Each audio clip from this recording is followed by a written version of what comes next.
દેશ અને દુનિયામાં ફરી એકવાર કોરોના દેખા દઈ રહ્યો છે।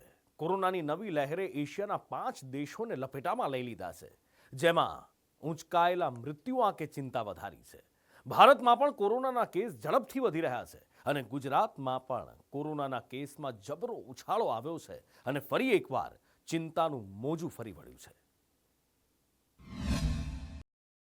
કોરોનાની રી-એન્ટ્રી, એકાએક વધ્યા કોરોનાના કેસ, મૃત્યુઆંક વધતા ચિંતા વધી।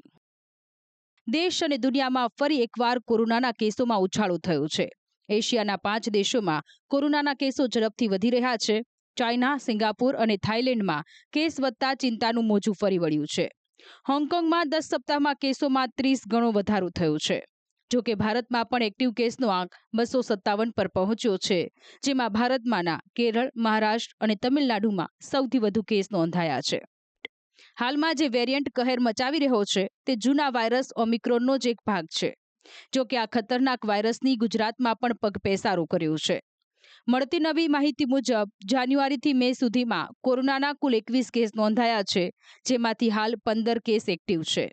આરોગ્ય કમિશનર ડોક્ટર નીલમ પટેલ જણાવી રહ્યા છે કે કોરોનાથી ગભરાવાની જરૂર નથી, સાવચેતી રાખવાની જરૂર છે।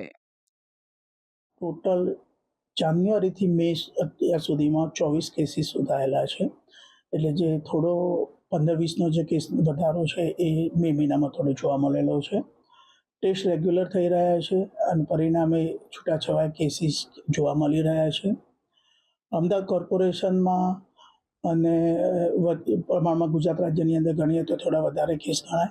હાલ ગુજરાતમાં ગઈકાલ સુધીમાં 15 ટેસ્ટ કેસીસ હતા, જે એક્ટિવ કેસીસ હતા, જેની અંદર અમદાવાદની અંદર 13 કેસ, રાજકોટની અંદર રાજકોટ કોર્પોરેશનમાં 1 કેસ અને એક રૂરલમાં અમદાવાદ, એમ થઈને ટોટલ 15 કેસીસ એક્ટિવ કેસીસ ગુજરાતની અંદર હાલમાં છે। 15 કેસની વાત કરીએ તો સારી બાબત એ છે કે એડમિશનની કોઈને જરૂર નથી પડી। જોકે કોરોના સામેની તૈયારીના ભાગરૂપે ફરી હોસ્પિટલોમાં આઇસોલેશન વોર્ડથી માંડી જુદી જુદી વ્યવસ્થાઓ ઊભી કરવામાં આવી રહી છે। રાજ્યમાં સૌથી વધુ કેસ અમદાવાદમાં નોંધાયા છે। ગઈકાલે જ એક મહિલાનો કોરોના રિપોર્ટ પોઝિટિવ આવતા તેને અમદાવાદની સોલા સિવિલમાં દાખલ કરવામાં આવી છે। GMRS medical college civil hospital Sola ખાતે અત્યારે કોરોનાના કેસ જે રીતે વધી રહ્યા છે તે પ્રમાણે ગઈકાલે અમારી હોસ્પિટલમાં એક દર્દીનો રિપોર્ટ પોઝિટિવ આવ્યો હતો અને તે દર્દી અત્યારે અમારા હોસ્પિટલમાં આઇસોલેશન વિભાગમાં દાખલ છે અને એ દર્દીની અમારા ડૉક્ટરો દ્વારા, પેરામેડિકલ દ્વારા, તમામ તજજ્ઞો દ્વારા તેની સારવાર કરવામાં આવી રહી છે અને દર્દીને અત્યારે કન્ડિશન સારી પણ છે અને ટ્રીટમેન્ટ ચાલી રહી છે। દર્દી મહિલા દર્દી છે, તેને શ્વાસની તકલીફ હતી, તો ડૉક્ટરો દ્વારા તેમને ઓક્સિજન આપવામાં આવી રહ્યો છે। મહત્વનું છે કે સોલા સિવિલમાં કોરોનાને લઈને અલાયદો 30 બેડનો વોર્ડ ઊભો કરાયો છે। ગુજરાતમાં કોરોનાના કેસની રી-એન્ટ્રી થઈ છે। અમદાવાદમાં પણ કોરોનાના કેસ નોંધાયા છે, જ્યારે ડબલ કેસો ગુજરાતમાં નોંધાયા। અત્યારે રાજકોટમાં પણ એક કેસ પોઝિટિવ આવ્યો છે, જ્યારે અમદાવાદની સોલા સિવિલ હોસ્પિટલમાં પણ એક દર્દીને એડમિટ કરવાની ફરજ પડી છે। દર્દીની તબિયતને જોતા ઓક્સિજનની તેને જરૂર પડી હતી। જો કે કોરોનાથી ડરવાની જરૂર નથી, પરંતુ સાવચેતી રાખવાની જરૂર છે, તે પ્રકારની તબીબો પણ અપીલ કરી રહ્યા છે। અમદાવાદની સોલા સિવિલ હોસ્પિટલમાં પૂરતો દવાઓનો જથ્થો, ઓક્સિજન, વેન્ટિલેટર સહિતની પૂરતી વ્યવસ્થા રાખવામાં આવી છે, જ્યારે કોરોનાને લઈને પૂરતા બેડ છે તે હોસ્પિટલમાં તૈયાર કરી દેવામાં આવ્યા છે।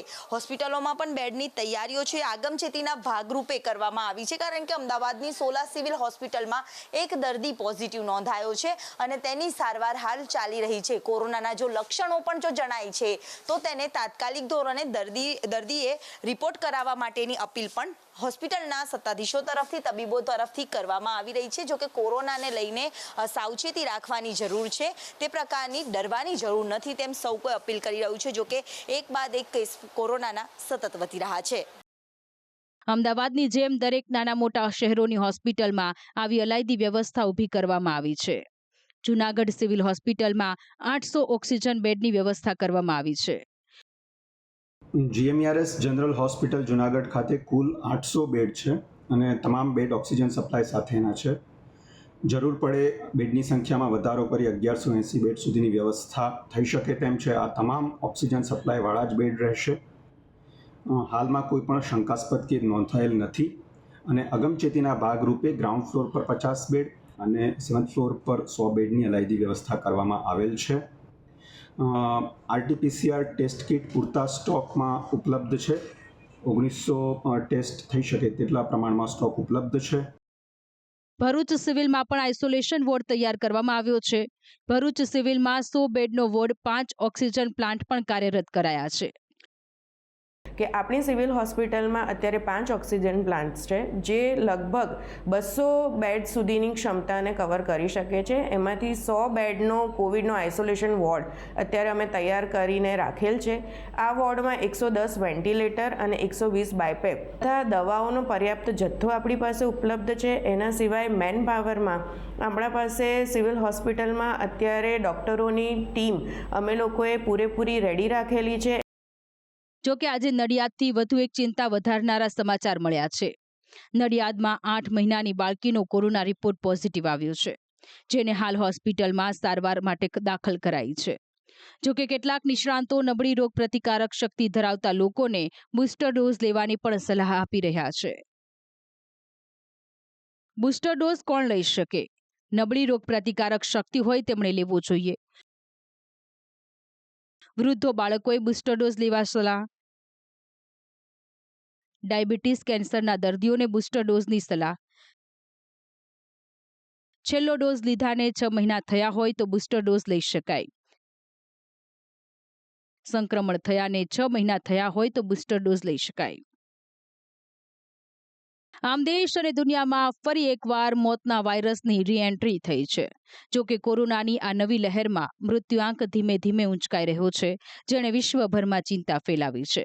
નવી લહેરની માહિતી સામે આવતા જ આરોગ્ય વિભાગે પોતાની તૈયારીઓ શરૂ કરી દીધી છે, પરંતુ પોતાની સલામતી માટે લોકો જાતે જ સાવચેતી અને સતર્કતા રાખવી પડશે. બ્યુરો રિપોર્ટ, સંદેશ ન્યૂઝ.